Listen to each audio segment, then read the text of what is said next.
L'État de Côte d'Ivoire et la Banque mondiale préparent activement la réunion sur le projet régional sur le dividende démographique et l'autonomisation des femmes prévu le 14 juillet prochain à Dakar au Sénégal.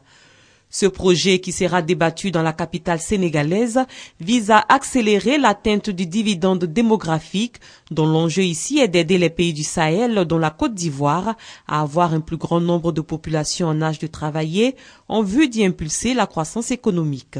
L'enjeu, il est effectivement d'aider les pays à avoir un plus grand nombre de personnes en âge de travailler, comparé aux jeunes et aux plus âgés.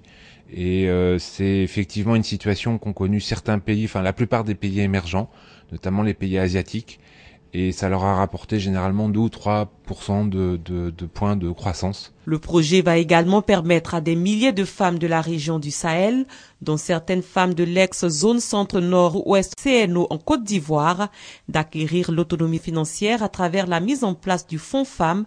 La Côte d'Ivoire, pionnière dans la mise en œuvre de ce programme, entend prendre à travers le gouvernement toutes les dispositions nécessaires à sa bonne marche. Nous avons déjà l'Office national de la population qui existe, nous avons les ministères sectoriels, un certain nombre de programmes qui existent sur place. Nous allons mettre tout ce monde autour de la même table. Le projet régional sur le dividende démographique et l'autonomisation des femmes dans le Sahel est entièrement financé par la Banque mondiale à hauteur de 200 millions de dollars, soit 100 milliards de francs CFA.